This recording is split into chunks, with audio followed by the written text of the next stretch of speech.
Existem alguns autores, alguns artistas que são tão bons, mas tão bons, que costuma-se dizer que eles vivem fora do seu tempo, como se eles estivessem acima da nossa realidade do dia a dia. O que isso quer dizer? Bem, antes de mais nada, queria dar a vocês boas-vindas aqui ao quarto da minha filha, de 10 anos, como podem ver pelas bonequinhas aqui na estante. E o motivo de eu estar fazendo essa gravação no quarto dela é porque é o cômodo que está vazio nesse momento. Então, quando você tem uma casa com 3 filhos, nem sempre você encontra um bom local para gravar. Como a minha filha está na sala vendo televisão, eu pulei para cá. Mas eu quero lhe falar um pouquinho sobre esse livro aqui.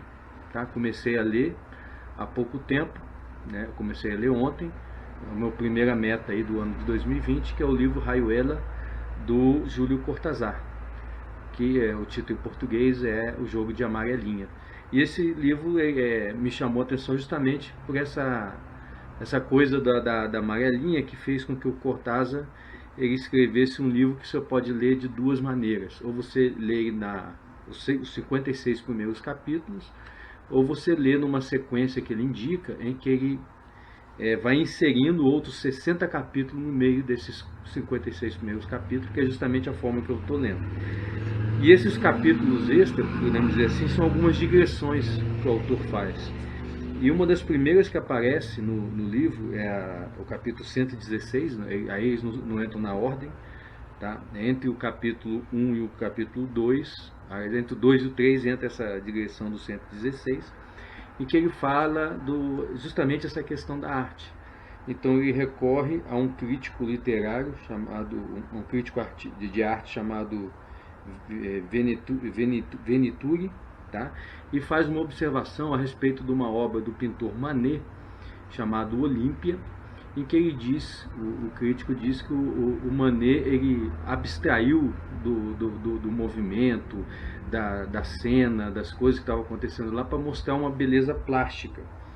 Então, é o que ele diz aqui, ele prescinde da natureza, da beleza, da ação, das intenções morais para concentrar em uma imagem plástica. E sem saber quando fez isso, o Manet ele teria saído do modernismo e entrado na Idade Média. E a característica da Idade Média, segundo esse crítico, né, é que as imagens são sucedidas umas às outras, enquanto na modernidade é a questão do realismo, você pintar a realidade como ela se apresenta. E ainda coloca que, curiosamente, né, essa tendência da arte surgiu ao mesmo tempo que estava surgindo a fotografia, e que faz, de certa forma, que a arte se tornasse meio que dispensável. Por que eu vou copiar a natureza perfeitamente se uma fotografia faz isso? Né? Mas esse é um ponto de partida para uma reflexão do Cortázar, que ele diz o seguinte, né, que nós entendermos como se fosse uma volta à Idade Média, como se fosse uma coisa anacrônica, pressupõe aquela ideia do tempo absoluto, né, do sentido absoluto da história. E o Cortázar vai dizer que não, que na verdade as várias épocas elas têm como se fosse um tempo paralelo. Então você pode, em qualquer tempo do mundo, ter outros tempos acontecendo ao mesmo tempo de forma paralela. Então os grandes autores e pintores, eles conseguem transitar de uma era a outra no próprio momento que eles se encontram. E com isso eles têm essa capacidade de transcender aquele momento e buscar as coisas permanentes, as coisas transcendentes. Então ele termina esse pensamento aqui, a respeito do Manet, né, dizendo que esses grandes artistas, eles não são presos ao seu momento. Eles não são presos à sua circunstância histórico-temporal. Eles transcendem para buscar um tempo, né, em cujo término está esperando o homem. É o que ele diz aqui.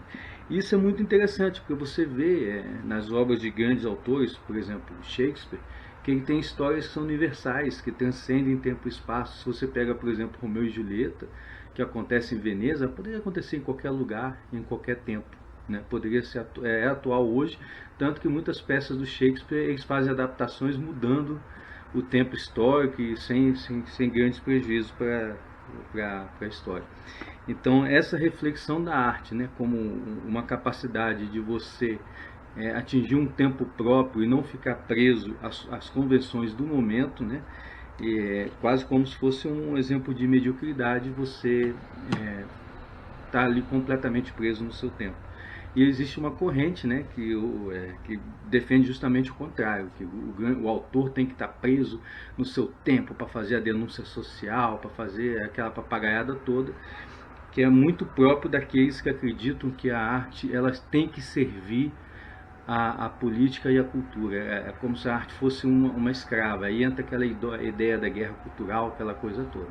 Enquanto que, como o Cortázar vai botar aqui, a arte ela é uma libertadora.